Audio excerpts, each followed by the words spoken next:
Graça e paz, irmãos. É um grande prazer estar aqui com vocês. Fico muito honrado com essa oportunidade de poder ministrar a palavra. E hoje eu gostaria de conversar um pouco com vocês sobre a veracidade da Bíblia. Será que o que está escrito na Bíblia realmente é verdade? Realmente, de capa a capa, toda a Bíblia é a verdade e é a palavra inspirada de Deus? Recentemente, nas últimas décadas, a Bíblia tem sofrido muitos ataques. Ataques na tentativa de distorcer o que está escrito. Ataques na tentativa também de tentar negar a veracidade do que está escrito. É comum nós vermos em programas de documentários como o History, o Nat Geo, por exemplo, momentos em que algum determinado especialista lá fala assim: isso aconteceu conforme o mito bíblico, conforme a lenda bíblica. Sinceramente, irmãos, quando eu escuto esse tipo de coisa, meu coração arde, dá vontade de mudar de canal. Pessoas rebaixando a palavra de Deus a um mito, a uma lenda, a um conto.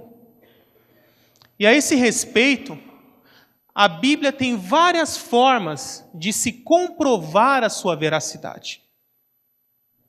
Por exemplo, a Bíblia demonstra em seus escritos um conhecimento médico muito superior ao que existia na época.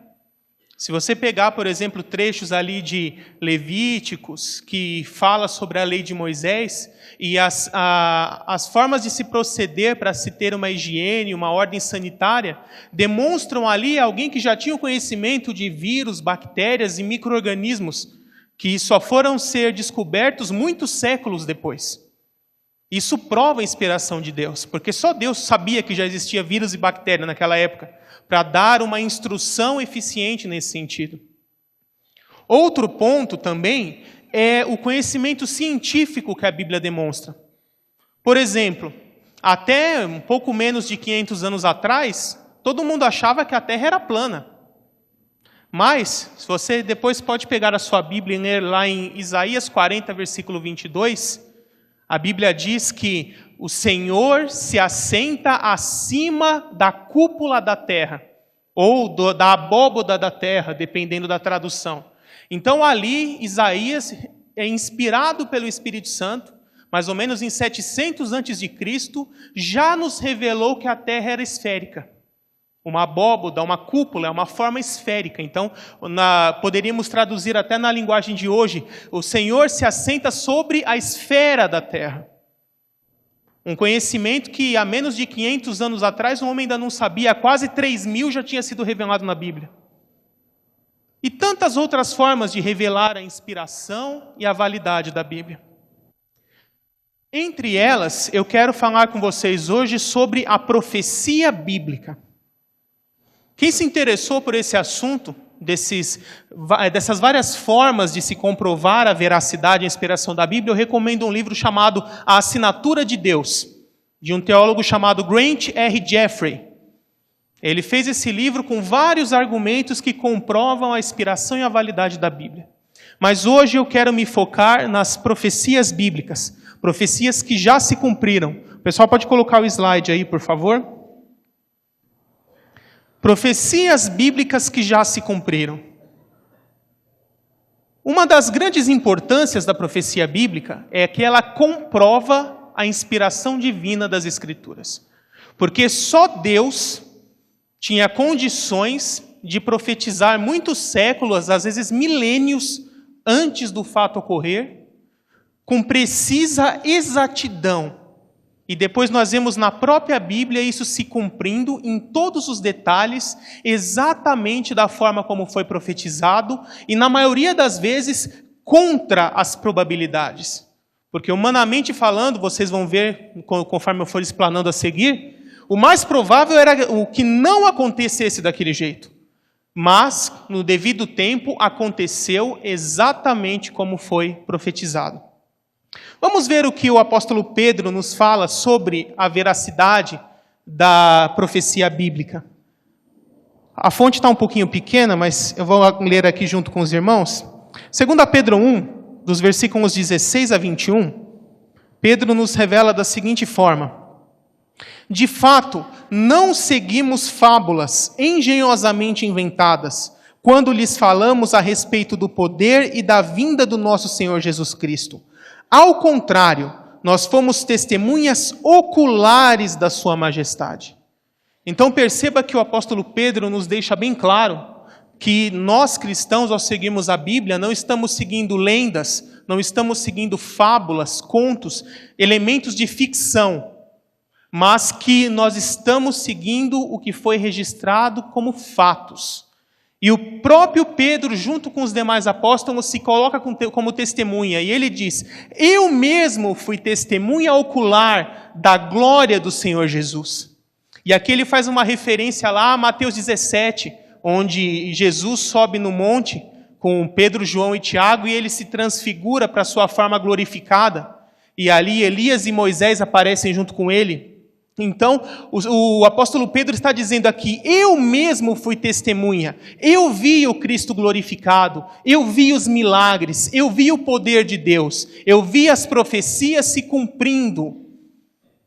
E por isso, olha o que ele diz logo em seguida: assim temos ainda mais firme a palavra dos profetas, e vocês farão bem se a ela prestarem atenção, como a uma candeia que brilha em lugar escuro, até que o dia clareie e a estrela da alva nasça no coração de vocês. Então, qual é a utilidade da profecia bíblica para o cristão? Podemos observar 4 pontos aqui. O primeiro, que eu já falei, Pedro é uma testemunha ocular. E depois ele fala que isso nos faz com que tenhamos ainda mais firme a veracidade das Escrituras. Esse testemunho dele nos faz ainda mais crermos na palavra. E ela nos serve como uma candeia, como uma lâmpada, como uma lanterna, que nos guia em meio a esse mundo de trevas. Então, nessa metáfora, é como se nós vivêssemos num mundo em plena escuridão, isso espiritualmente falando, e a Bíblia é a lanterna, é a lâmpada, que nos faz enxergar o caminho correto e que nós devemos trilhar em meio a esse mundo de trevas. E até quando a profecia bíblica será útil para nós? Ele finaliza dizendo: até que o dia clareie e a estrela da alva nasça no coração de vocês. A estrela da manhã nasça, a estrela da manhã venha, que é o próprio Senhor Jesus. Então, em outras palavras, Pedro está dizendo: até que o Senhor Jesus volte, a profecia bíblica será útil para manter toda a igreja trilhando no caminho reto. E ele finaliza dizendo assim: antes de mais nada, saibam que nenhuma profecia da Escritura provém de interpretação pessoal, pois jamais a profecia teve origem na vontade humana, mas homens falaram da parte de Deus, impelidos pelo Espírito Santo. É muito comum se dizer: por que eu vou crer na inspiração da Bíblia? A Bíblia foi escrita por homens. Mas aqui Pedro nos confirma o que aconteceu. Foi escrito por mãos humanas, mas inspirados pelo Espírito Santo. É comum dizer: a Bíblia é a palavra de Deus com sotaque humano, ou com caligrafia humana. Porque foi escrita através de homens, mas é a palavra de Deus. E eu quero mostrar para vocês algumas profecias da Bíblia que já se cumpriram no decorrer da história, exatamente como foram profetizadas. A primeira delas aqui está em Daniel 2, é a estátua de Nabucodonosor.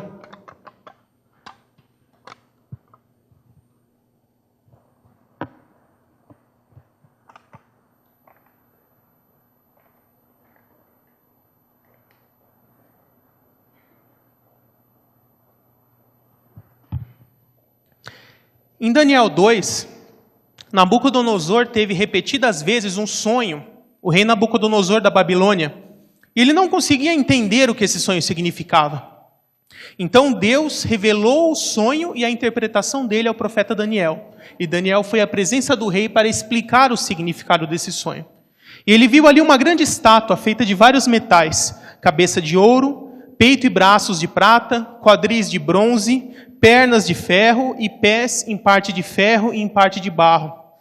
E através dessa visão, Deus revelou quais seriam todos os impérios que dominariam o mundo, desde a época de Daniel, da época da Babilônia, até o fim dos tempos e a chegada do reino messiânico, o reino de Cristo em sua volta, que nós chamamos de milênio. Então, nessa ordem foram Pérsia, depois seria substituído pelo império da Babilônia primeiro, depois substituído pela Pérsia, depois os persas seriam sobrepujados pelos gregos, enfim, os romanos venceriam os gregos e assumiriam o império, a supremacia mundial, e isso já aconteceu nos dias de Jesus. E por último, esses dedos em parte de ferro, em parte de barro, seriam um império dividido, um império fragmentado, que é o que nós vemos no dia de hoje. Isso depois, em aulas de escatologia, eu posso dar mais detalhes. Hoje não é o foco.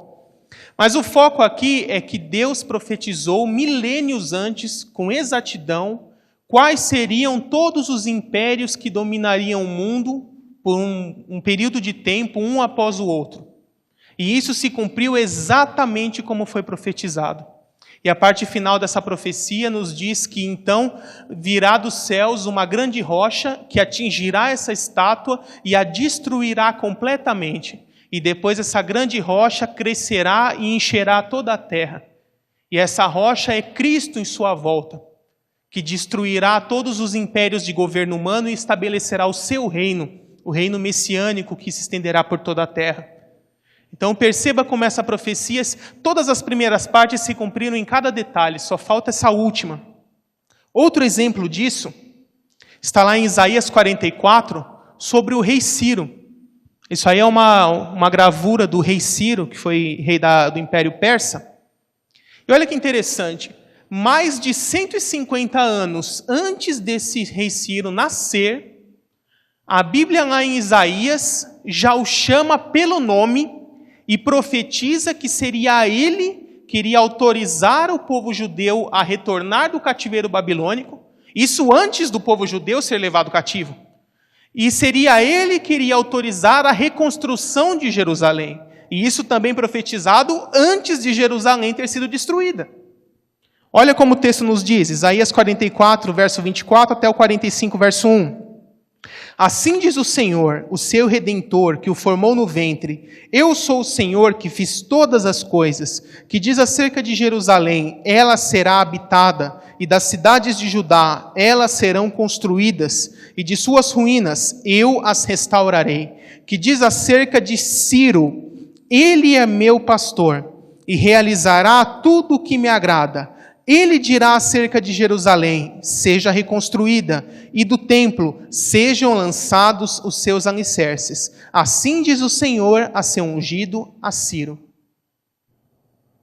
Vocês já pararam para pensar a tamanha precisão da Bíblia? De chamar alguém pelo nome e dizer o que ele vai fazer, mais de 150 anos antes dessa pessoa nascer? E isso se cumpriu exatamente como foi profetizado. Isso são só alguns exemplos da veracidade, da exatidão da profecia bíblica. Mas agora eu quero entrar com vocês num foco mais específico de profecias, chamada as profecias messiânicas. As profecias messiânicas, elas revelam o caráter de Cristo, porque são profecias a respeito da obra do Messias, da obra de Cristo, seja a obra passada, presente ou futura. Só para vocês terem uma ideia, ao todo, a Bíblia contém cerca de 300 profecias a respeito do Messias, a respeito de Jesus Cristo. E uma boa parte dela já se cumpriu na primeira vinda. Essa parte que já se cumpriu exatamente como foi profetizada em cada detalhe. E eu quero mostrar algumas delas para vocês. A primeira profecia a respeito de Jesus está lá em Gênesis 3,15. Quando o homem acaba de pecar, Deus profere a sentença, mas ao mesmo tempo já promete o libertador, dizendo assim: porém inimizade entre você, a serpente, e a mulher, entre a sua descendência e o descendente dela, este lhe ferirá a cabeça, e você lhe ferirá o calcanhar. Como podemos saber que essa serpente é realmente Satanás? Pelo que está escrito em Apocalipse 12:9. que João chama Satanás de a antiga serpente, chamada Diabo ou Satanás. E como nós sabemos que isso se relaciona a Cristo, 1 João 3,8 diz assim: para isso o Filho de Deus se manifestou, para destruir as obras do diabo. Em outras palavras, para pisar na cabeça da serpente. Então aqui Deus já promete esse libertador, que viria libertar o homem das obras do diabo. Quais são elas? O pecado e a morte, que contaminaram toda a raça humana e afastando o homem de Deus. Então Deus aqui já promete esse libertador. Depois, mais à frente, nós vemos mais alguns detalhes sobre esse libertador. Olha que interessante, Miqueias 5,2 profetiza que nasceria na cidade de Belém. E diz assim: mas tu, Belém Efrata, embora pequena entre os clãs de Judá, de ti virá para mim aquele que será o governante de Israel. Suas origens estão no passado distante, em tempos antigos. Acho muito interessante essa profecia, porque não é só dizer em que cidade o Messias irá nascer, porque ela vai contra todas as probabilidades. Essa cidade aqui de Belém era a menor cidade da nação de Judá. A que tinha menos pessoas. Então, vamos pensar se alguém tivesse que tentar chutar, adivinhar onde o Messias iria nascer. Qual seria o mais lógico para se arriscar? Jerusalém, porque é a maior cidade, a que tinha mais pessoas, onde nascia mais gente. Então, a probabilidade do Messias nascer em Jerusalém seria maior, se tivéssemos que tentar aleatoriamente adivinhar onde seria. Mas Deus, contra todas as probabilidades, diz: não, da menor cidade de Judá, aquela que tem menos pessoas, é dali que virá o Messias. E depois nós vemos no Novo Testamento que isso se cumpriu exatamente como profetizado. Isaías 7,14, ele nasceria de uma virgem, um nascimento miraculoso. Por isso o Senhor mesmo lhe dará um sinal. A virgem ficará grávida e dará à luz a um filho, e o chamará Deus conosco, que é Emanuel. E depois nós vemos ali no Evangelho de Mateus isso se cumprindo também exatamente como foi descrito por Isaías. E olha que interessante esse nome, Deus conosco. Já nos revela de forma implícita que o próprio Deus se faria homem e viria habitar aqui conosco. E Isaías 9,6 profetiza que este menino que viria seria ao mesmo tempo o próprio Deus, o Deus encarnado. Porque um menino nos nasceu, um filho nos foi dado, o governo está sobre os seus ombros, e ele será chamado Maravilhoso Conselheiro, Deus Poderoso, Pai Eterno e Príncipe da Paz. Então perceba que esse mesmo menino que nos nasceu e ao mesmo tempo Deus Poderoso e Pai Eterno. Ele estenderá o seu domínio e haverá paz sem fim sobre o trono de Davi. Mais uma profecia também cumprida em cada detalhe. Vemos também um pouco mais sobre a vida de Jesus. Qual seria a montaria adequada para um rei entrar em sua capital e ser recebido e aclamado por seu povo como rei? Se você tivesse que escolher uma, qual você escolheria? A escolha mais lógica seria aquele alazão, cavalo branco, manga larga, com aquela pata desse tamanho, não é? Imponente, mas contra todas as probabilidades novamente. Zacarias 9,9 nos revela que o rei dos judeus, o Messias, entraria em Jerusalém montado num jumentinho, numa cria de jumenta, num animal de carga, como humilde. Exulte, Jerusalém, eis que o seu rei vem a você, justo e vitorioso, humilde e montado num jumento, um jumentinho, cria de jumenta. E nós vemos lá em Mateus 21, 7-10, e trouxeram a jumenta e o jumentinho, colocaram sobre eles os seus mantos, e sobre estes Jesus montou. Quando Jesus entrou em Jerusalém, toda a cidade ficou agitada e perguntava: quem é este? Mais uma vez, contra as probabilidades, a profecia bíblica se cumpriu. Muitos séculos antes de Jesus nascer, aqui Zacarias nos revela mais esse detalhe. E sobre o sacrifício de Jesus, será que a Bíblia nos fala? Também nos fala, e com detalhes. Salmo 22, que foi ali escrito pelo rei Davi, por volta de 1000 anos antes de Cristo, um pouquinho menos. Então, mais ou menos 1000 anos antes de Jesus ser crucificado. E olha que interessante, nessa época aqui ainda não existia crucificação. Por isso que ele não podia colocar no texto, me crucificaram, porque esse termo ainda não existia na época. Então, qual seria a forma mais exata de descrever isso? Transpassaram minhas mãos e meus pés. E olha o que o Salmo 22, 16 a 18 nos diz. Um bando de homens maus me cercou, perfuraram minhas mãos e meus pés. Posso contar todos os meus ossos, mas eles me encaram com desprezo. Dividiram as minhas roupas entre si e lançaram sortes pelas minhas vestes. Nesse trechinho aqui estão profetizados 5 itens. E todos eles se cumpriram. Primeiro, um bando de homens maus me cercou. E nós vemos lá no Evangelho Jesus rodeado ali pelos fariseus, pelos soldados romanos, por pessoas que o desprezavam. Depois, perfuraram minhas mãos e meus pés. Jesus foi crucificado. Posso contar todos os meus ossos. Olha que interessante ali, João 19, versículo 33, a parte de baixo, diz: Mas quando chegaram a Jesus, constatando que já estava morto, não lhe quebraram as pernas. O procedimento padrão numa punição, numa morte por crucificação, era quebrar as pernas do condenado, para que ele não tivesse forças para se levantar, tomar fôlego e morresse mais rápido. Então, quando estava demorando muito para morrer, eles iam lá e quebravam as pernas, para a pessoa morrer sufocada. Mas com Jesus, contrariando a regra básica, não lhe foi quebrado nenhum osso, para que se cumprisse a Escritura. E depois fala, eles me encaram com desprezo. E nós vemos lá no Evangelho, falando que as pessoas olhavam para Jesus e meneavam a cabeça. E por último, dividiram as minhas roupas entre si e lançaram sortes pelas minhas vestes. João 19, 23 diz assim: Tendo crucificado Jesus, os soldados tomaram as roupas dele e as dividiram em 4 partes, uma para cada um deles. Dividiram-me as roupas. Restando a túnica, disseram uns aos outros: Vamos decidir por sorteio quem ficará com ela. E lançaram sortes pelas minhas vestes. Então, mais uma vez, percebam que a profecia se cumpriu, exatamente. Isaías 53 também nos fala um pouco mais da crucificação de Jesus.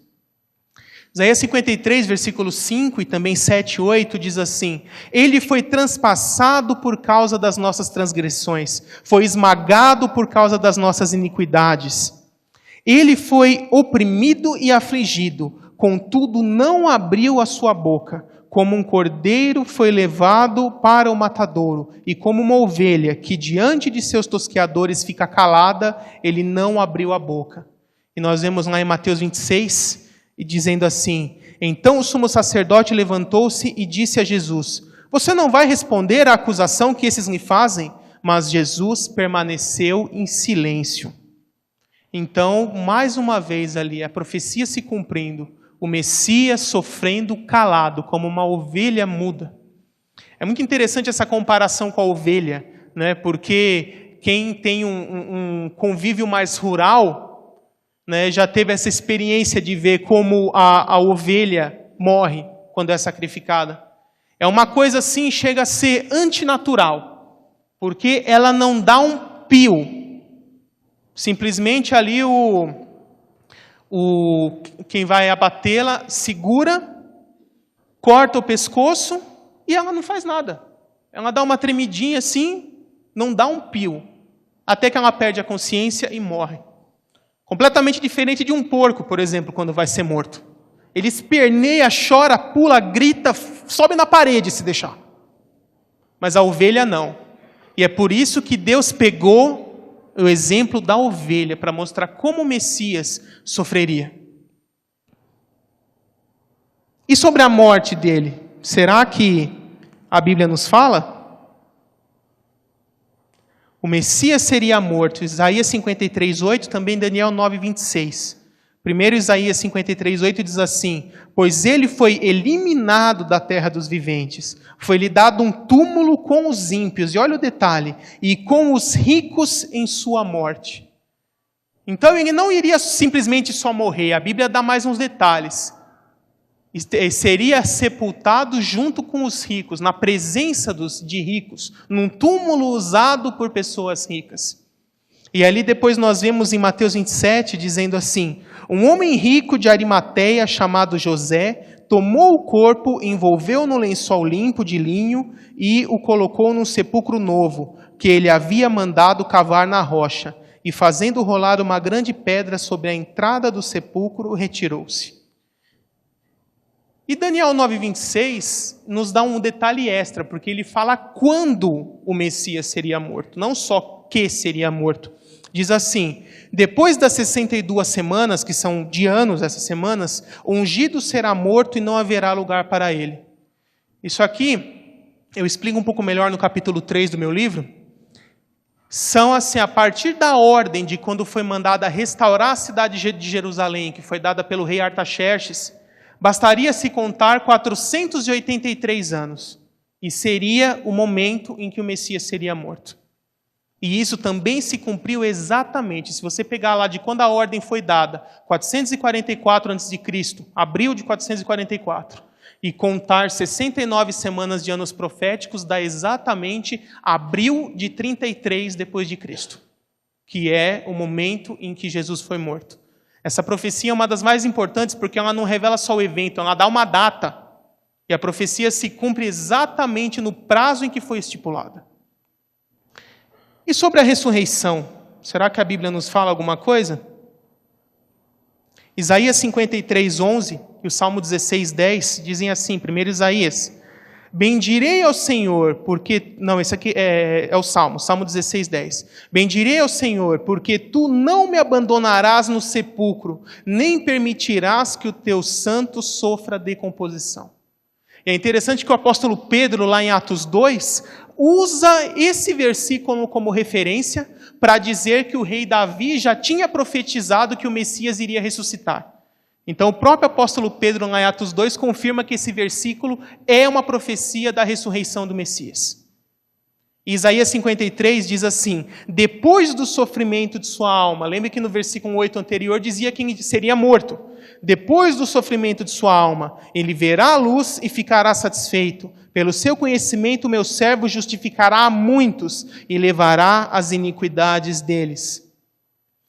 Então, até a respeito da ressurreição de Jesus, a Bíblia também já tinha profetizado.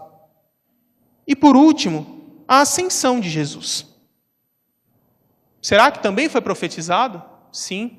Lá no Salmo 110, versículo 1, a Bíblia nos diz assim: o Senhor, Senhor inteiro com letra maiúscula, aqui é o Deus Pai. Então poderia até ler assim: Deus, ou o Deus Pai, disse ao meu Senhor. Esse meu Senhor é Jesus, é o Filho. Senta-te à minha direita, até que eu faça dos teus inimigos um estrado para os teus pés. E se alguém tem alguma dúvida de que isso é a respeito de Jesus, lá em Mateus 22, o próprio Jesus utiliza esse versículo e diz que está falando dele. Que está falando dele e do Deus Pai. E ele pergunta assim: se o próprio Davi chama ele de Senhor, como ele pode ser filho de Davi? Comprovando que o Messias tem uma origem divina, muito anterior à sua natureza humana, que já existia antes de Davi. E por isso Davi o chama de Senhor. E lá em Atos 1, versículos 9 e 10, nós vemos: e tendo dito isso, foi elevado às alturas, enquanto eles olhavam, e uma nuvem o encobriu à vista deles. Eles ficaram com os olhos fixos no céu, enquanto ele subia. Então nós vemos aqui, logo em seguida, o Salmo 110 se cumprindo.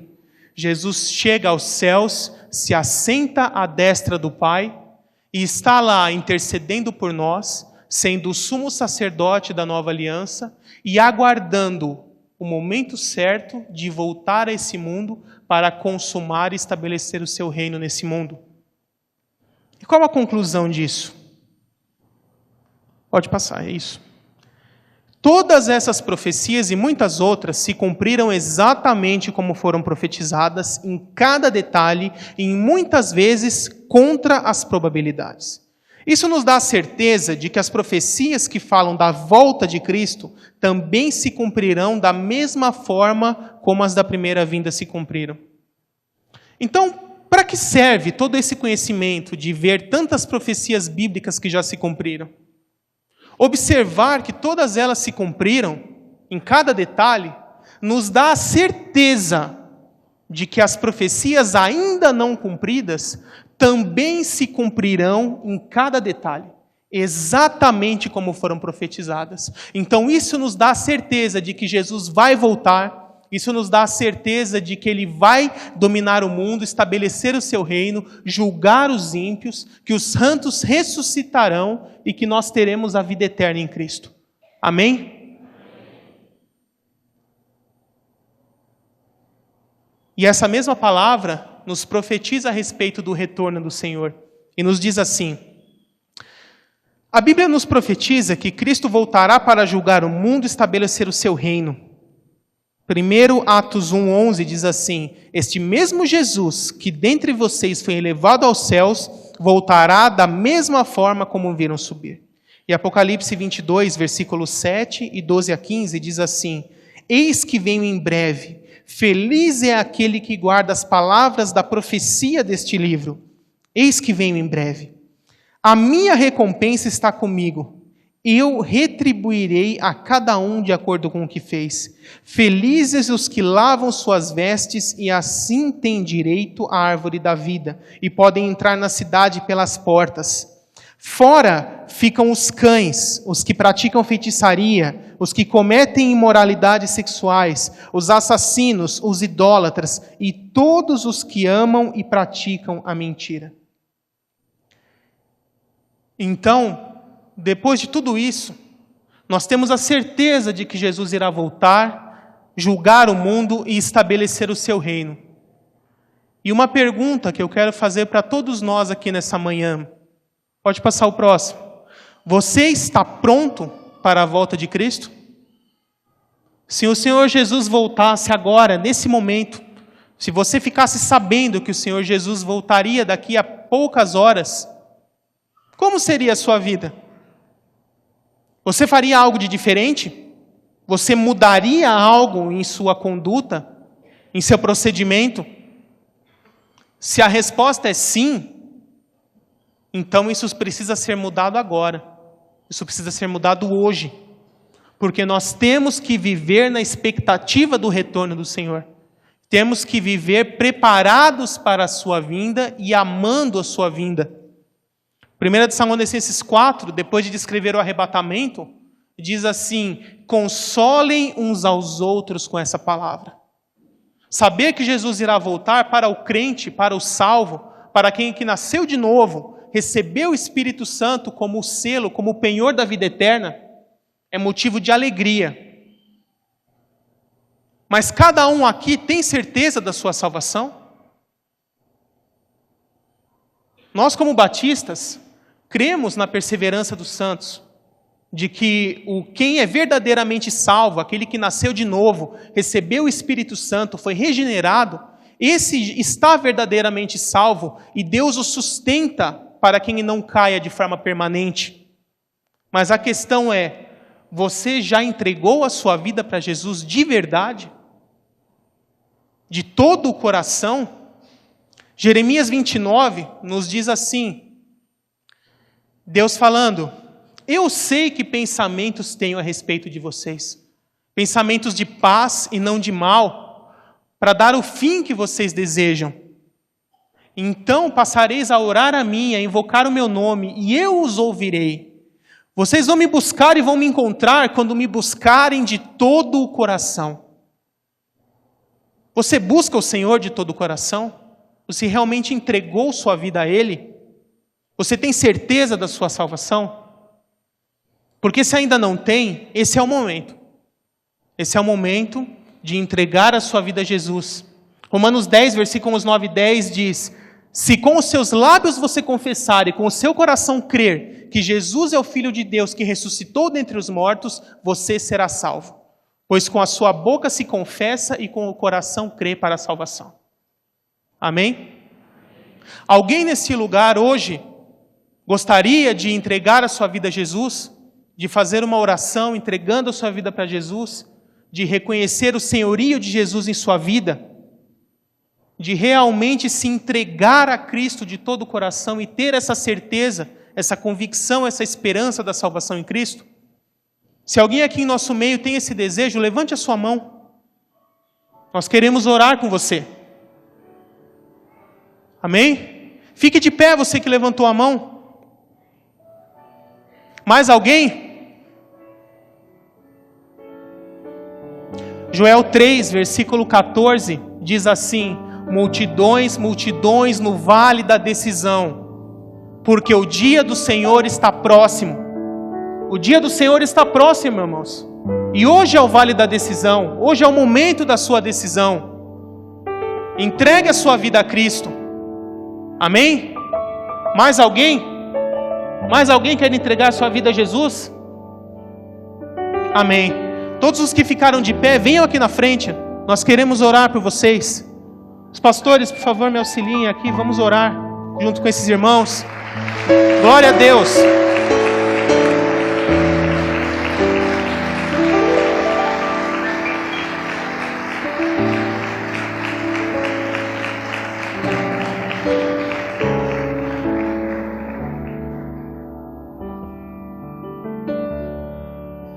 Feche os seus olhos, irmãos.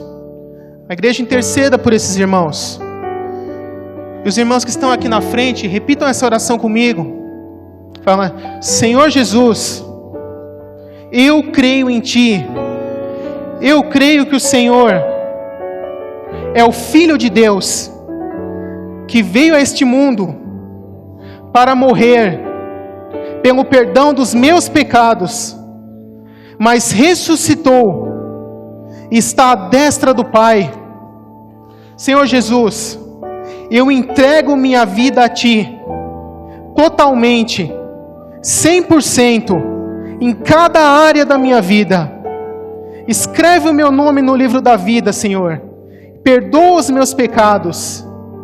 Espírito Santo, venha habitar na minha vida, faça morada em mim e cele a minha vida como possessão eterna do Senhor Jesus Cristo, até o dia da nossa redenção. Em nome de Jesus, amém. Glória a Deus, igreja. Vamos aplaudir a vida desses irmãos.